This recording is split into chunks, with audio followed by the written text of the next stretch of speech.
I thought, hey, this is great. Conservatives are at least doing something. And so I went to the tea parties and started recruiting, and that's where I met Mike. So if we band together inside of a political party as precinct committeemen, then we can guarantee that the conservative candidate will win this all-important, traditionally very low turnout, and they are. 20% is the average here in Arizona. We'll always have the conservative winning the primary and go on to the general election. So, precinct committee, again, a number here. Here in Arizona, we've got about 12,000 Republican slots, but only 6,000 are filled, okay? And I'm going to give you at the end of this, I'm going to give you a practical example of how important that is. It's about getting these signatures for stopping Medicaid expansion. Okay, only precinct committeemen elect the party officers. Precinct committeemen, they are the party. Okay, when you register to vote with a form like this, if you chose to be a Republican, all you did was do this. You checked a box. That's it. You're not a member of anything when you do that. If you get a mailer from the RNC and they say, oh, send us $50 and then we'll send you a card that says sustaining member on it, and you put that in your wallet like I used to do like an idiot year after year, you're not a member of the RNC. You're a donor to the RNC. The members of the RNC are elected by the precinct committeeman, directly or indirectly. For example, the chairman of the Arizona GOP is elected by state committeemen. Who elects the state committeeman? The precinct committeeman in every legislative district. For every 3 elected PC slots, they get to select another one of them to go be a state committee. And then the state committeemen meet every 2 years and elect the state chairman. The state chairman's a member of the RNC. That's how powerful this position is. Only precinct committeemen can do party endorsements. This Tea Party, for example, you could vote to endorse somebody, but you couldn't say Republican Party endorsement. The only people who can do that are precinct committeemen. And they're the key for getting out the vote. So only precinct committeemen can cast voters for the party leader. So have you? The people who raised their hands, they voted for inside the party elections for officers. The people who didn't raise their hand, you haven't voted ever for anybody inside our party. So think of your precinct as your political neighborhood. It's the smallest political subdivision in the state, okay? Now, I live in, I'll show you the map in a second. The precinct that I live in, we've now cut it up into 12 little sectors. I have 2, okay?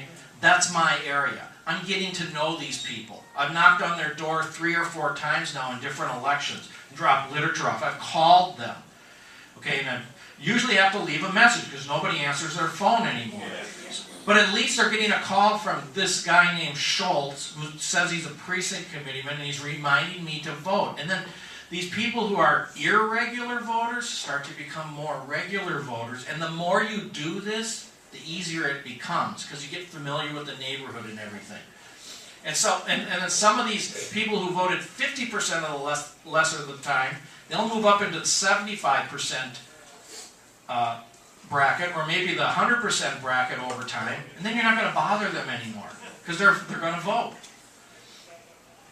So in Arizona, we've got 15 counties. In Maricopa County, we've got 724 precincts, but 40% of them don't have a precinct committeeman, not even one.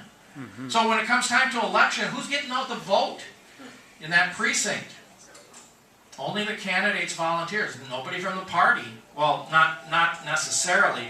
In my legislative district, what we did is we got out the vote in our own precinct, and then we volunteered to go into the vacant precincts and do the same thing. Yep. And again, LD 18 in the general election, I think we got out, I think it was 84% of Republicans in the general election. Unfortunately, we elected 3 rhinos to the state senate and the House, but we're going to fix that come primary time next year. Okay, and roughly there's 1 precinct committeeman for every 125 party registered voters in a precinct. So, you know, precinct committeeman, you're the elite, okay? So here's legislative district 18. Oops, sorry, hit the wrong button. Okay, that's my legislative. This is legislative district 15 right here, correct? Anybody know? Where you at? No. Where are we? What is this legislative district? 15. This is 15. Okay, no. This is mine. This is 18. I'm just showing you what it looks like on a map. And then the little boxes are precincts. Let's see here. My precinct is Corbell, right there. Okay. So the next slide is going to be my precinct. There's Corbell precinct. I live right about here. My sectors, I got a sector over here and I got a sector here. Those are my two sectors. We've got apartment buildings, we've got some gated communities, we've got some regular neighborhoods, we've got some condos, we've got some retirement communities. So we got a whole mix of things. So by dividing up our precinct into sectors now, each PC gets to know that little area, and then eventually after you've, like I said, you've done it a few times, making the phone calls and dropping off the literature, it gets easier. So there's a really good pamphlet on the internet at Phyllis Schlafly's site, the Eagle Forum, called The Most Powerful Political Office in the World. That's what Precinct Committeeman has been called. You should Google that and you'll find the pamphlet and you can order them. So this strategy, it's the most powerful strategy to take back control of our government. It's easy. This is not rocket science, folks. It's just basic American do-it-yourself civics. It doesn't cost a thing. No dues to be a precinct committeeman in Arizona. And it's got a proven track record. Okay, it's been used successfully for decades by our forebears. Up until the early 60s, unfortunately, when radio and TV advertising for politics became the norm. Unfortunately, in a lot of states, the party structures deteriorated. This was used successfully by Obama to defeat the Clintons and then to defeat Romney. Yes, we can use it to elect more conservatives. Get it? Okay, so, right. So now look, this isn't that for you if you won't go to a monthly meeting. And you don't have to go to the meetings, but you ought to. Every legislative district has a monthly meeting. And it's not for you if you won't, go walk a precinct maybe, or make some phone calls if you can't walk. And, do you own a clipboard? Okay, look. David Fitzgerald, who used to be the chairman here, he has a saying. If you've never had a clipboard, if you say you're a political activist, but you've never had a clipboard in your hand, and you've never actually gotten a signature for something that goes on the ballot, either an initiative or a candidate, or yourself to run for precinct committeeman, because you have to get signatures, 10 signatures, only 10 signatures or less, depending on how many precinct committeemen you have. If you've never done that, then you're not a political activist. And I agree with that. But it's not for you if you don't think, your country's worth a few hours of your time a month, and then a few hours of time at election time. Because this doesn't take a lot of effort. So everybody used to know the precinct committeeman years ago. In my hometown, my little hometown, everybody knew the precinct committeeman for they call them wards. My dad was a ward captain, okay? We need to relearn this stuff. This is basic American civics. And have you heard this term lately?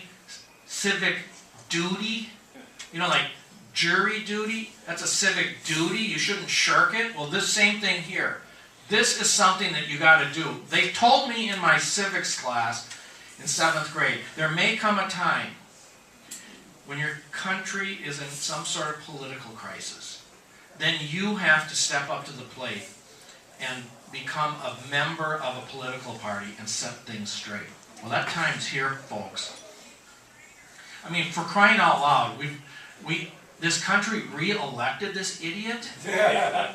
I mean, you're going to let that happen? Are you going to let 2014 come and have our House go back to Pelosi in charge? So we got to unite. This thing about unity. there's a slide I'm going to get to. The logical place to unite for political activity is in a, wait for it, a political party, right? We got to focus on the goal and the strategy to reach the goal to, again, elect constitutional conservatives. We got to unite where it matters. We're fighting a political war. Political wars are fought with political parties, okay? To become politically relevant, we got to unite inside a political party that is both conservative and can win. So and again, figure it out. You got two main parties. One's platform is not American at all. The other, it is. And it doesn't take too many smarts to figure that out.